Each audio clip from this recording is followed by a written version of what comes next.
जय श्री माता जी।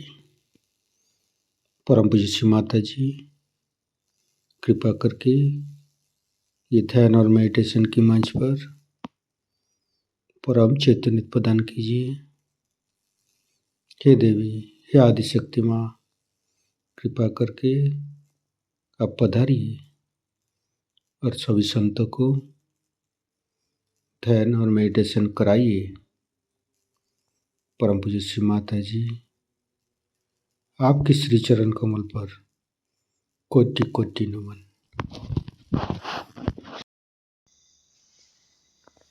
कुंडली उठाकर बंधन लेंगे।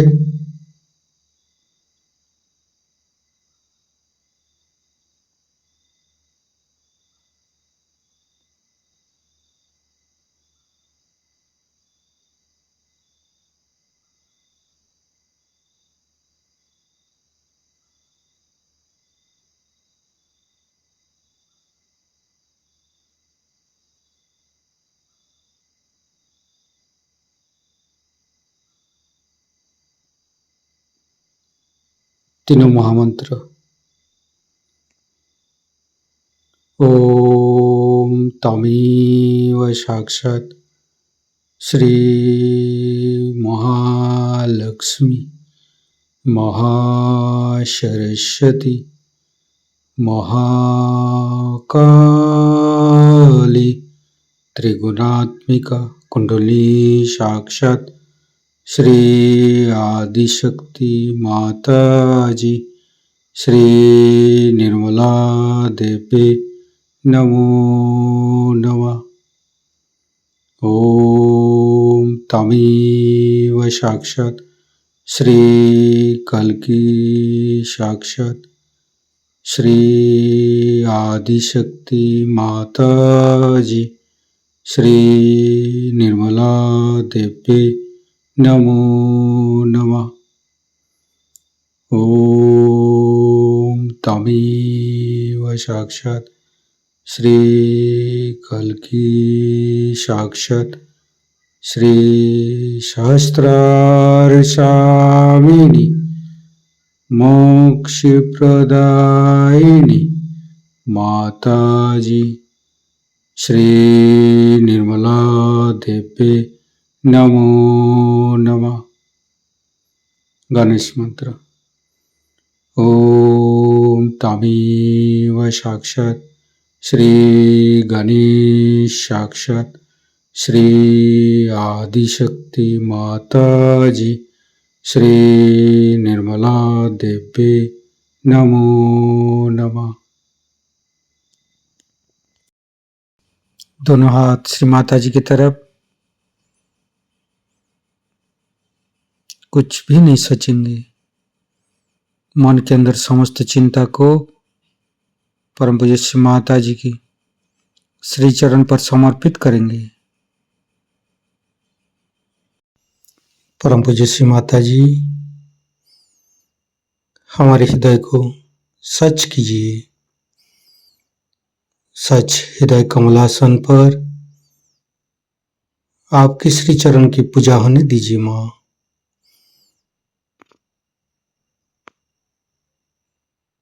संपूर्ण चित्त मध्य हृदय पर परम पूज्य श्री माता जी की श्री चरण की शीतलता अनुभव करते रहेंगे। परम पूज्य श्री माता जी, हम अज्ञानी हैं। हमारी अज्ञानता के वश में यदि आपकी शान के खिलाफ कोई गलती हुआ हो, कृपा करके अब मुझे क्षमा कर दीजिए माँ। दोनों हाथों की अंगुली के ऊपर चैतन्य लहरें अनुभव करते रहेंगे।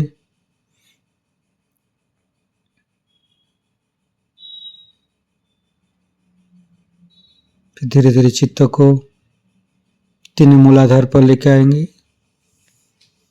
परम पूज्य श्री माता जी, आप ही तो प्रभु गणेश है। कृपा करके हमारे शरीर की तीनों नाड़ी सातों चक्र के ऊपर स्थान ग्रहण कीजिए और सभी चक्र के दोषों को, सभी चक्र के अंदर रोगों को दूर कीजिए माँ। हे प्रभु गणेश, हम कभी अतीत में चले जाते, कभी भविष्य में चले जाते, कृपा करके हमें वर्तमान में स्थापित कीजिए। संपूर्ण चित्त, बाएं मूलाधार, परम पूज्य श्री माता जी, आप ही तो अबोधिता प्रदान करते हैं, आप ही तो पवित्रता बनाया है। कृपा करके हमारी अबोधिता और पवित्रता को रक्षा कीजिए। निर्मल गणेश का मंत्र लेंगे। ओम तमेव साक्षात श्री निर्मल गणेश साक्षात श्री आदिशक्ति माता जी श्री निर्मला देवे नमो नमः। धीरे धीरे चित्त को राइट मूलाधार पर, परम पूज्य श्री माता जी, आप ही तो राक्षस संतरी है, आप ही तो राक्षस अग्नि है। कृपा करके हमारे अंदर राक्षस प्रवृत्ति को नष्ट कीजिए। परम पूज्य श्री माता जी, आप श्री कार्तिक रूपे हमारे राइट मूलाधार पर आइए। मंत्र लेंगे। श्री कार्तिक। ओम तमेव साक्षात श्री कार्तिकी साक्षात श्री आदिशक्ति माता जी श्री निर्मला देवे नमो नमः। फिर धीरे धीरे चित्त को मध्य मूलाधार,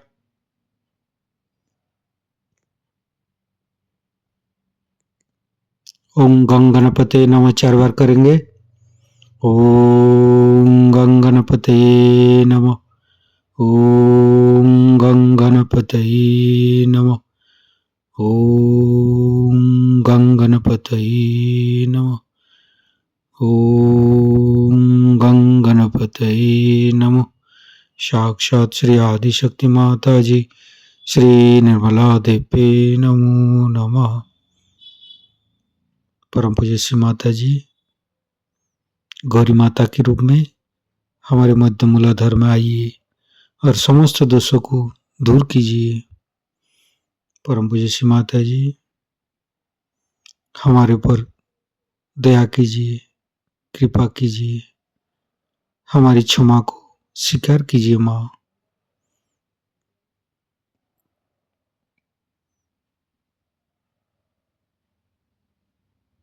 गणेश गौरी माता की मंत्र लेंगे। ओम तमेव साक्षात श्री गणेश गौरी माता साक्षात श्री आदिशक्ति माता जी श्री निर्मला देवे नमो नमः। धीरे धीरे चित्त को तीनों स्वादिष्ठान, तीनों नाभि, तीनों हृदय, तीनों विशुद्धि, लेफ्ट विशुद्धि, परम पूज्य श्री माता जी, आपकी परम कृपा में हम शुद्ध आत्मा है। शुद्ध आत्मा निर्दोष है माँ। परम पूज्य श्री माता जी, आपकी परम कृपा में हम दोषी नहीं हूँ माँ। परम पूज्य श्री माता जी, आपकी परम कृपा में हम दोषी नहीं हूँ, निर्दोष हूँ माँ। परम पूज्य श्री माता जी, आपकी परम कृपा में हम निर्दोष हूँ। संपूर्ण चित्त लेफ्ट विशुद्धि पर गणेश चतुर्दशी से पाठ करेंगे। श्री गणेश अथर्व शीर्ष। ओम नमस्ते गणपतये त्वमेव प्रत्यक्षं तत्त्वमसि त्वमेव केवलं कर्तासि त्वमेव केवलं त्वमेव केवलं हर्तासि त्वमेव सर्वं खल्विदं ब्रह्मासि त्वं साक्षादात्मासि नित्यं ऋतं वच्मि सत्यं वच्मि अवत्वं माम् अववक्तारम् अवश्रोतारम् अवदातारम् अवधातारम् अवानुचानमवशिष्यम् अवपश्चात्तात् अवपुरस्तात् अवुत्तरात्तात् अवदक्षिणात्तात् अवचोर्ध्वात्तात् अवाधरात्तात् सर्वतो मां पाहि पाहि समन्तात् त्वं वाङ्मयस्त्वं चिन्मयः त्वमानन्दमयस्त्वं ब्रह्ममयः त्वं सच्चिदानन्दाद्वितीयोऽसि त्वं प्रत्यक्षं ब्रह्मासि त्वं ज्ञानमयो विज्ञानमयोऽसि सर्वं जगदिदं त्वत्तो जायते सर्वं जगदिदं त्वत्तस्तिष्ठति सर्वं जगदिदं त्वयि लयमिष्यति सर्वं जगदिदं त्वयि प्रत्येति त्वं भूमिरापो नलो नीलो नभः त्वं चत्वारि वाक्पदानि त्वं गुणत्रयातीतः त्वं देहत्रयातीतः त्वं कालत्रयातीतः त्वं मूलाधारस्थितोऽसि नित्यं त्वं शक्तित्रयात्मकः त्वां योगिनो ध्यायन्ति नित्यं त्वं ब्रह्मा त्वं विष्णुस्त्वं रुद्रस्त्वम् इन्द्रस्त्वम् अग्निस्त्वं वायुस्त्वं सूर्यस्त्वं चन्द्रमास्त्वं ब्रह्मभूर्भुवःस्वरो गणादीन् पूर्वमुच्चार्य वर्णादीन् तदनन्तरम् अनुस्वारः परतरः अर्धेन्दुलसितम् तारेण रुद्धम् एतत्तव मनुस्वरूपम् गकारः पूर्वरूपम् अकारो मध्यमरूपम् अनुस्वारश्चान्त्यरूपम् बिन्दुरुत्तररूपम् नादः सन्धानम् संहिता सन्धिः सैषा गणेशविद्या गणकऋषिः निःसृद्गायत्री छन्दः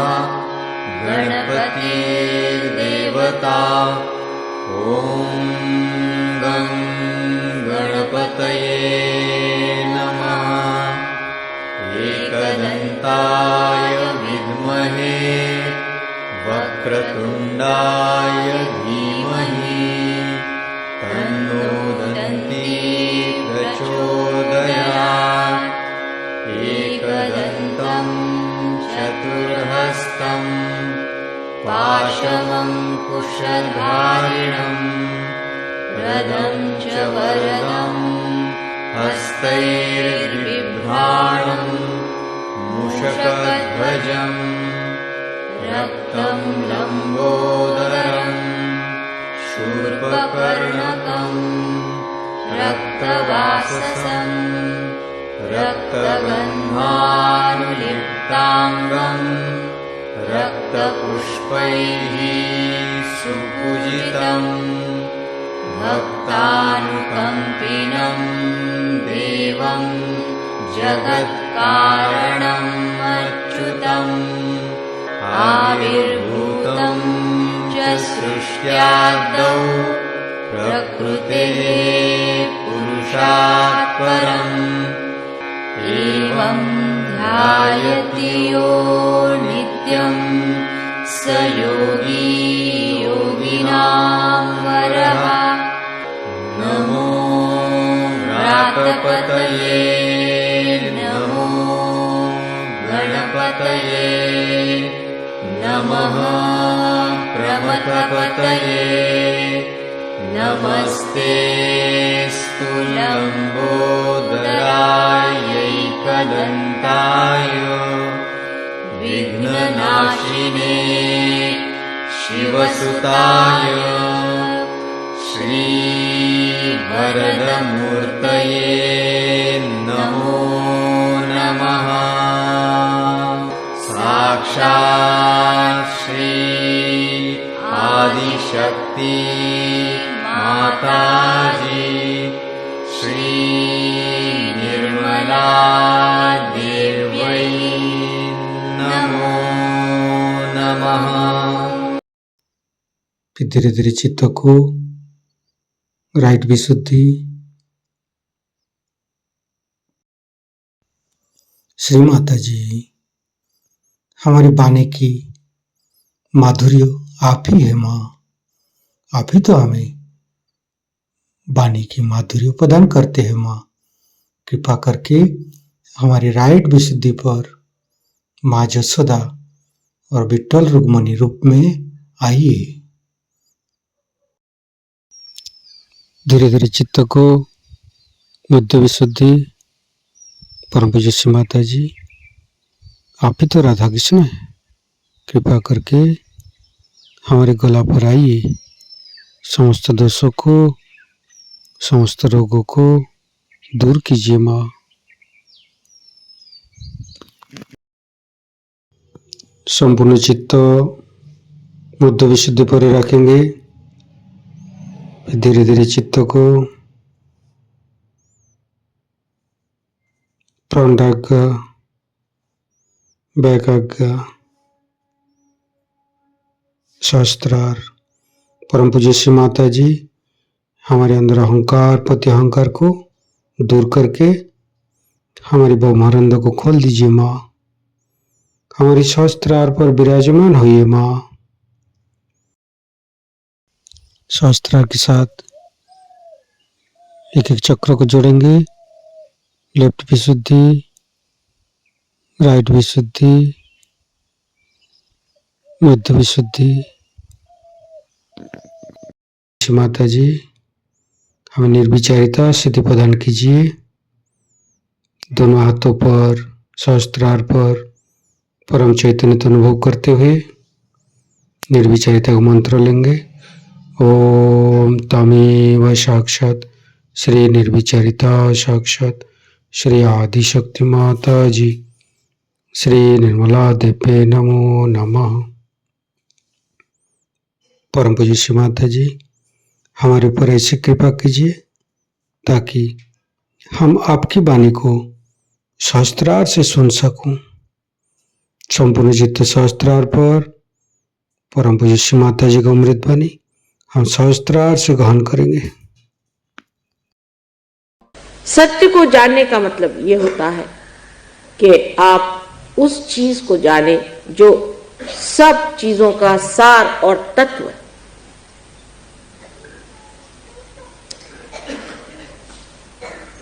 जैसे कि मनुष्य का सार और तत्व क्या है?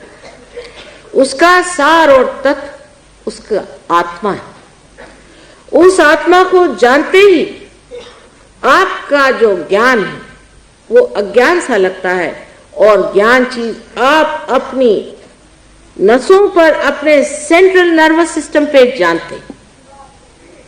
जैसे कि एक साहब मेरे पास आए, मुझसे कहने लगे कि माँ मुझे अंजाना की बीमारी हो गई, मुझे ठीक कर दीजिए। मैंने कहा अच्छा बैठिए आप। मैं जा रही थी, मैंने कहा अच्छा बैठिए।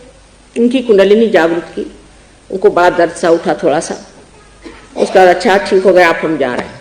उनका माँ आप क्या कर रहे हैं, मेरे तो अभी हार्ट अटैक आ गया। मैं कहा बेटी तुम ठीक हो गए, हम जा रहे हैं। उदास होकर बैठ गए। तो मैं मोटर में बैठी, फिर मैं निकल के आई। मैंने कहा कि देखिए मेरी बात आप सुनिए, अभी आप डॉक्टर को जा करके अपने एंजाइनोग्राफी लीजिए और उसके बाद आप विश्वास कर लीजिएगा कि मैंने जो कहा वो सही। और वो डॉक्टर के पास गए। डॉक्टर ने कहा कमाल है, अरे भाई तुमको तो वाकई अंजाना था, वो हो क्या गया, तुम ठीक कैसे हो गए। सो आपका जो जानना है वो जानना क्योंकि डॉक्टर ने आपको बताया इसलिए जानना हुआ, और हमारा जानना इसलिए है कि आपकी जो वाइब्रेशंस है, आपके जो चैतन्य है, उसको हमारे आत्मा ने बता दिया। जब आत्मा बोलता है तब ये चैतन्य चलता है, ये ओंकार चलता है और ये आपको बताता है। कोई सी भी बात जिसके बारे में आपको जानना हो कि ये आदमी की तकलीफ क्या है, जब आप योगी हो जाते हैं आप उसके और हाथ करिए, आपके उंगलियों के इशारे पे आप बता सकते हैं कि इस आदमी को क्या बीमारी है।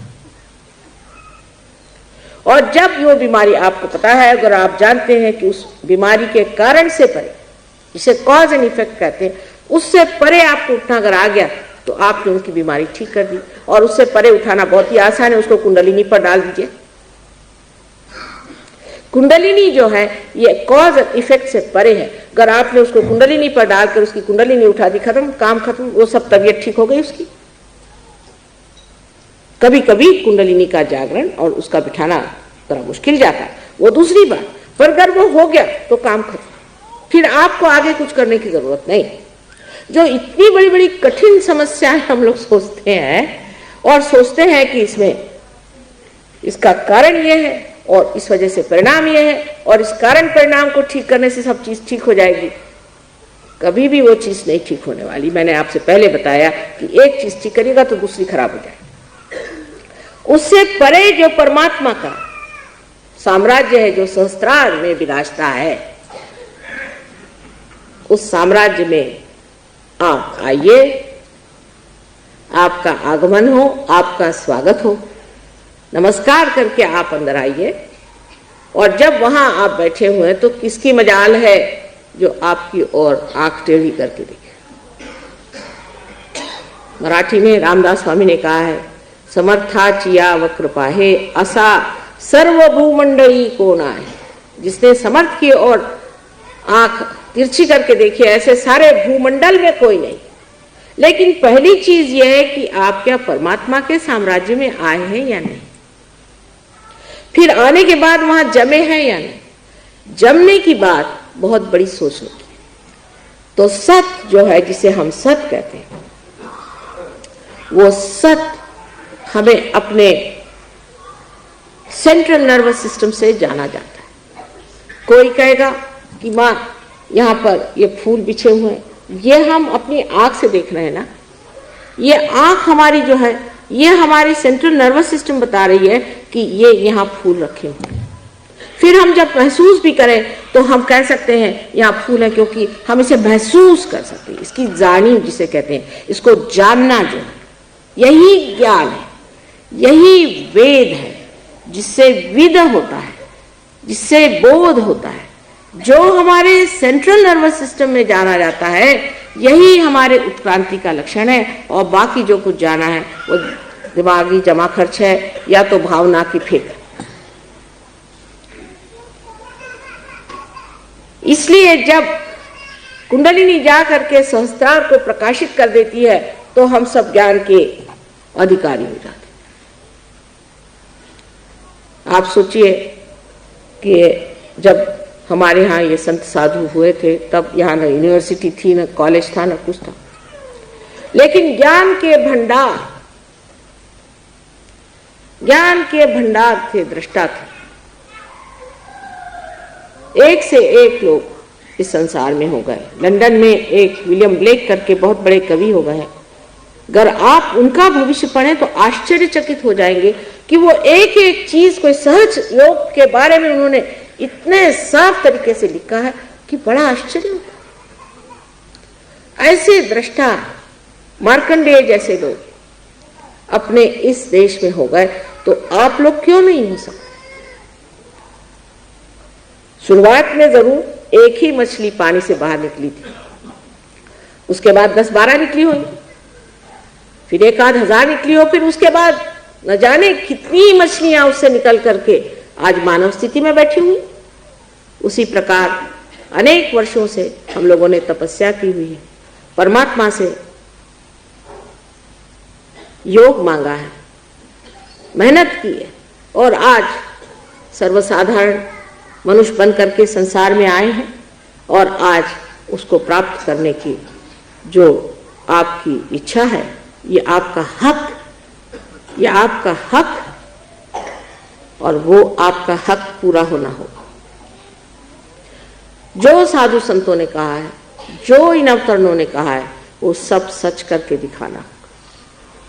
उसके लिए एक ही बस शर्त है कि कुंडलिनी का जागरण होकर के आपके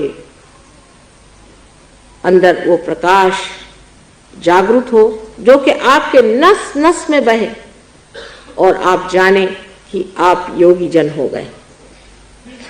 योगी जन हुए बगैर कोई सी भी बात समझाई नहीं जाती। तो आप सत्य हमारे मुंह से जो सुन रहे हैं वो सत्य है या नहीं, ये जानने के लिए भी आपको योगी जन होना चाहिए। क्योंकि हम जो कह रहे हैं हो सकता है झूठ कह रहे हैं, लेकिन अगर आप योगी जन हैं तो बस आप हाथ फैला करके जान सकते हैं कि आपके अंदर चैतन्य की लहरियां बह रही हैं, और आप समझ सकते हैं कि ये सच बात है। आप ये सवाल पूछें कि संसार में परमात्मा है या नहीं।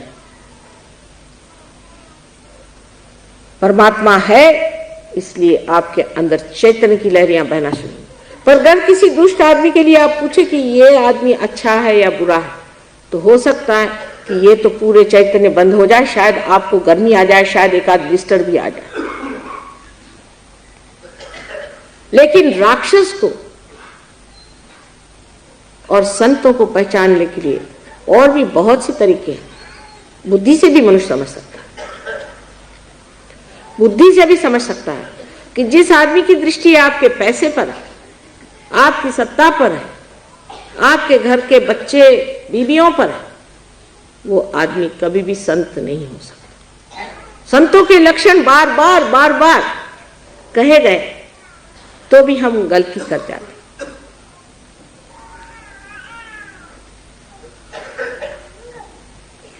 इसलिए पहले सत्य को जानने के लिए कुंडलिनी को हमारे सहस्त्रार में प्रवेश करके उसको प्रकाशित करना चाहिए, जहां ये 1000 पंखुड़ियां जागृत होकर के सुंदर कलियों के जैसे, पंखुड़ियों जैसे सुंदर नृत्य करें। इसे आप देख अभी नहीं सकते, बाद में आप देख सकते हैं। क्योंकि जब आपको हो जाते हैं, जब आप स्वयं ही प्रकाश होते हैं, तो आप प्रकाश कैसे देखेंगे? जब आप प्रकाश हो गए तब लोग पूछते अब मां क्या करें? जब दीप जला लिया तो आप प्रकाश दीजिए। जब तक आपके बुद्धि में ये प्रकाश नहीं आता है, तब तक आपकी शक्ति 1000 गुना कम है। मैं तो कहूं कि इसका कोई अंत नहीं, फिर अनंत तक है शक्ति। पर उससे पहले इतनी सी जो शक्ति है, जैसे कि एक बरगद का पेड़ एक छोटा सा बीज होकर के अंत में इतना बड़ा पेड़ हो जाता है, उसी प्रकार जो मनुष्य की बुद्धि अपने को इतनी छोटी और सीमित लगती है, वो इस कदर बढ़ जाती है कि उसकी शाखाएं भी चारों तरफ उतर उतर के उसे और भी स्थापित करते जाती है। ये परमात्मा का सत्य स्वरूप है, आत्मा का सत्य स्वरूप है। आत्मा सत्य को बताता है, लेकिन सहयोग में जरूरी है कि आपकी बैठक होनी चाहिए। अब आपने म्यूजिक सुना, हिंदुस्तानियों को तो ये बात समझनी चाहिए कि म्यूजिक चीज जो है बैठक के बगैर नहीं, बैठक चाहिए। पार तो हो जाएंगे आप, ठीक है, पर उसके बाद अगर बैठक नहीं हो तो आप समर्थ नहीं हो सकते, आप पूरी तरह से इस पे प्रभुत्व नहीं पा सकते। इसके लिए बैठक चाहिए, अभ्यास चाहिए, और जब तक वो अभ्यास नहीं होगा आपके अंदर उसकी संवेदना, इस कदर नाजुक संवेदना, गहन संवेदना जागृत नहीं हो सकती, क्योंकि ये नसों से जाना जाएगा और ये नसें आज तक जड़ रही। ये नस जब तक वो नवीन जागृति के नए आयाम में, डायमेंशन में जब तक नहीं जागृत होती, तब तक आप नहीं जान सकते। हमारे एक बार बहुत से लोग हमसे कभी कभी सोचते हैं कि ये इनको क्या पता होगा, ये तो बहुत सीधी लगती है। एक साहब आए, कहने माए देखिए ये आपका फोटो कैसा है। मैंने कहा बिल्कुल गलत, मैं बता दूं किसने निकाला। वो कहा अच्छा बताइए। मैंने उस आदमी का नाम बता दिया जिसने ये फोटो निकाला। मैंने कभी देखा नहीं था, किसी ने भी नहीं देखा। वो चक्कर में आ गए कि माँ तुमने कैसे जाना। मैंने कहा हम सबके चक्रों को जानते हैं और उस चक्र को इस चक्र में जान रहे हैं कि उसी पे सारा काम हो रहा है, इसका मतलब उसी आदमी ने फोटो खींचा। एक साहब हमें समझाने के लिए आए कि माँ आप बहुत सीधी हैं, आप जानती नहीं, ये बड़ा राजकारणी आदमी है और इससे संभल के रहिए और कुछ गड़बड़ कर सकता है। मैंने कहा अच्छा इतना ही बताना आपको? कहले हाँ। अच्छा आप सुनिए, आप में इसके बारे में क्या जानती है कि इसकी बीवी अपनी नहीं है, किसी ब्राह्मण की बीवी भगा के लाया है, इसका बच्चा तो और इसका है, लेकिन ये बीवी दूसरे की। और सब उसका मैंने जो कच्चा चिट्ठा खोलना शुरू कर दिया तो वो आंखें फाड़ के देखने लगे कि माँ ने इस आदमी को तो एक ही बार देखा और इतना कैसे बता गए। पर यह बताना कोई बड़ी भारी बात नहीं, इसकी कोई जरूरत भी नहीं आपको, लेकिन आप ये बता सकते हैं कि आप में कौन सा दोष है।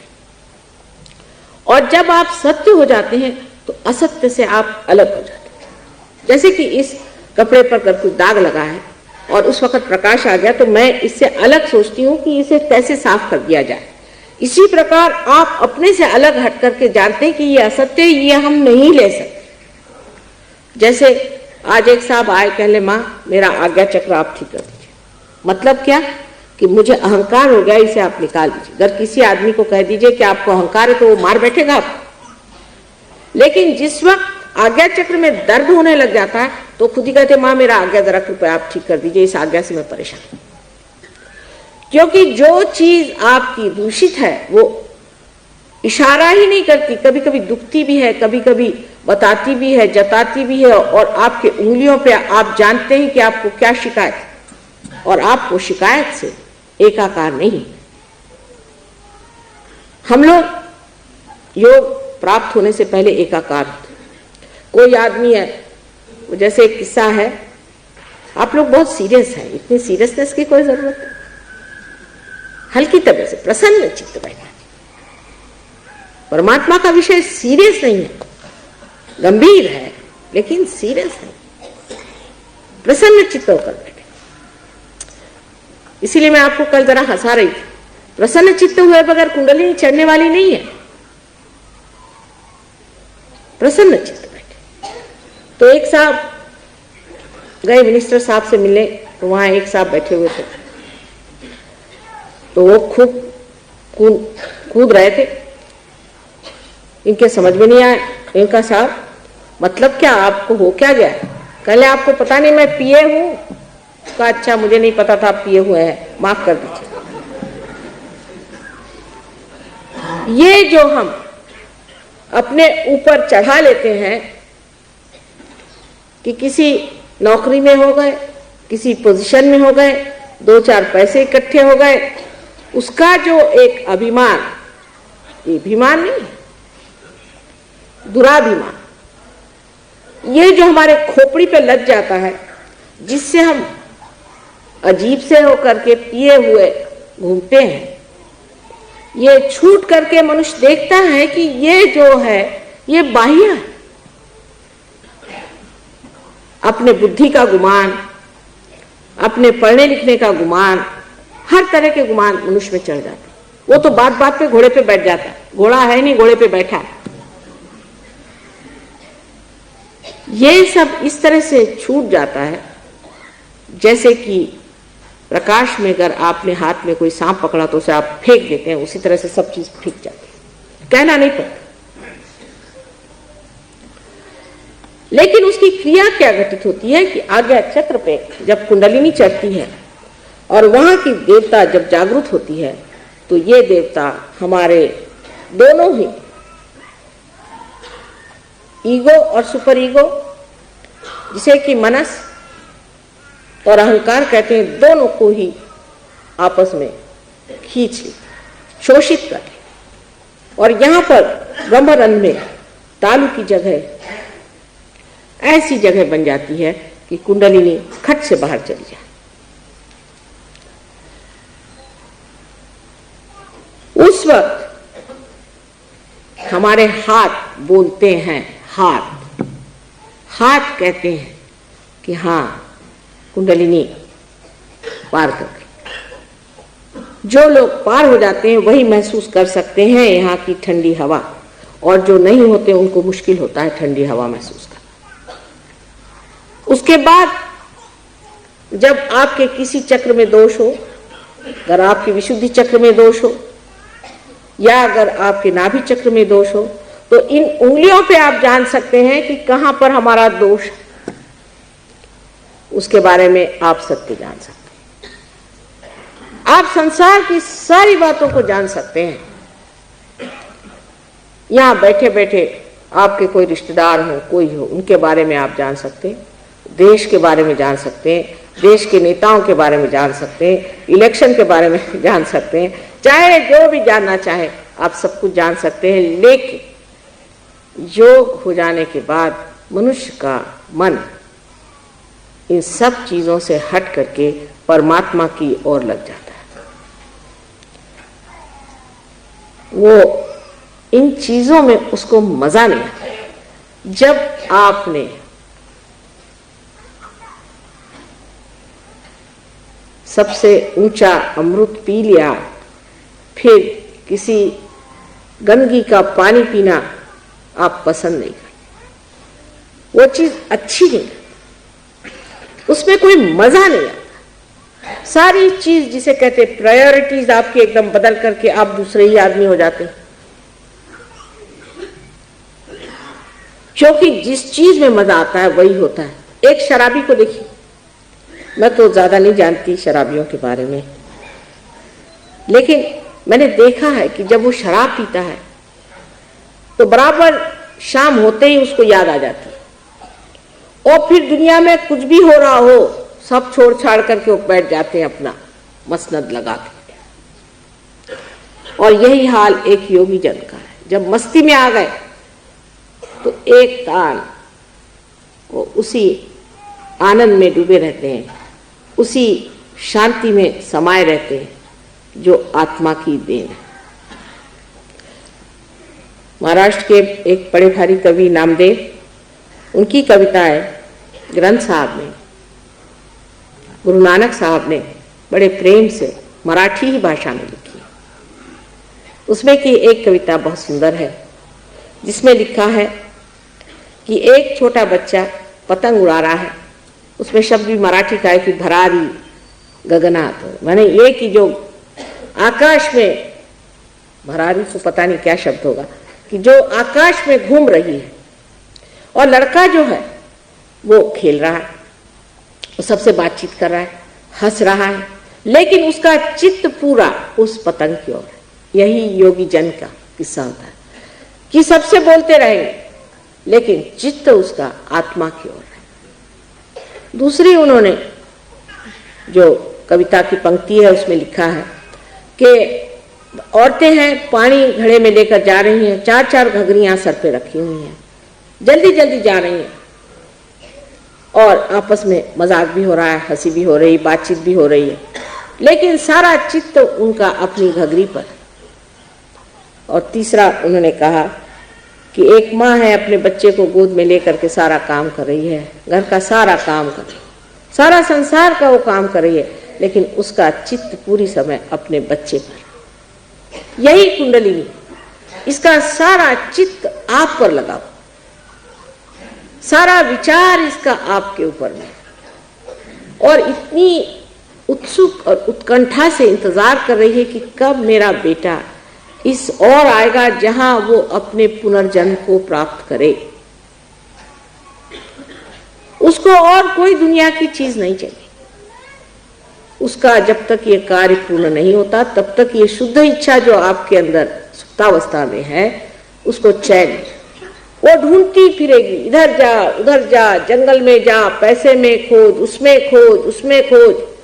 आप जो जो गलतियां करेंगे बेचारी उससे आहत होती जाएगी, पर अंत में वो बैठी रहेगी कि एक दिन ऐसा जरूर आएगा जिस दिन सुबुद्धि से मेरा बच्चा इस योग को प्राप्त करे। तो आप आत्मा का जो स्वरूप है उस सत्य को जानते हैं। जैसा मैंने आपसे बताया कि संसार में 3 तरह के लोग होते हैं। एक तो तामसिक लोग जो कि झूठ को ही सत्य मान के उसके पीछे में अपनी जिंदगी बर्बाद कर देते हैं, और दूसरे राजसिक कि जो झूठ और सच दोनों का फर्क ही नहीं जानते, उनको कोई चीज में गलती नजर नहीं आती। और तीसरे सात्विक होते हैं जो सत्य को पहचानते चलते हैं। लेकिन जब आप योगी जन होते हैं तो सिवाय सत्य के आप कोई चीज को पकड़ ही नहीं सकते। अचूक जैसे रत्न पारखी लोग होते हैं कि हीरे को बराबर पहचान लेते हैं, ऐसे ही वो सत्य को एकदम पकड़ लेते हैं।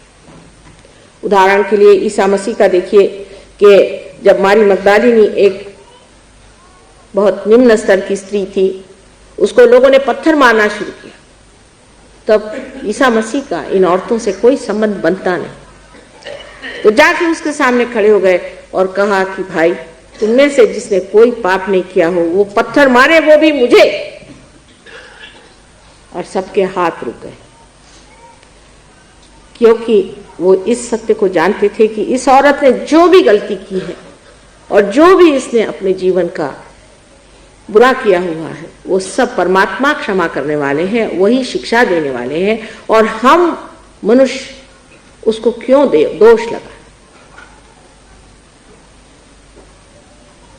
जिसने सत्य को जाना वो असत्य के पास कैसे खड़ा रह सकता है, आप ही बताइए। अगर आपने प्रकाश में कोई चीज देख ली तब भी क्या आप खाई में कूदेंगे? जिस प्रकाश में आपने देख लिया कि इससे मेरा पूरा नुकसान होने वाला है, मुझे पूरी तरह से तकलीफ होने वाली है, फिर आप क्या ऐसा कहेंगे कि आ बैल मुझको मार?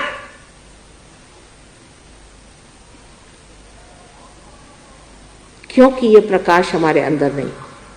इसीलिए रात दिन हम अपनी जिंदगी बर्बाद किए जा रहे हैं। कोई कहता है कि अपने देश की हालत ठीक हो जाएगी, आप पैसा दे दीजिए, 100 रुपया आप किसी को दीजिए, वो शराब के गुत्ते पे सीधा चला जाए। आप किसी को पोजीशन दीजिए, जैसे मैंने कल धोबी का किस्सा बनाया था। आप किसी भी विद्वान को आप बड़ी नौकरी दे दीजिए या किसी सत्ता में भेज दीजिए, उनकी खोपड़ी एकदम उल्टी बैठ जाए। सत्ता को भी कोई झेल नहीं सकता, संपत्ति कोई झेल नहीं सकता, स्वतंत्रता को भी नहीं झेल सकता। ये तो मनुष्य की दशा है। तो फिर सोचना चाहिए कि इससे कोई ना कोई ऊंची दशा होगी जहां इन सब चीज का भोग मनुष्य ले सकता है।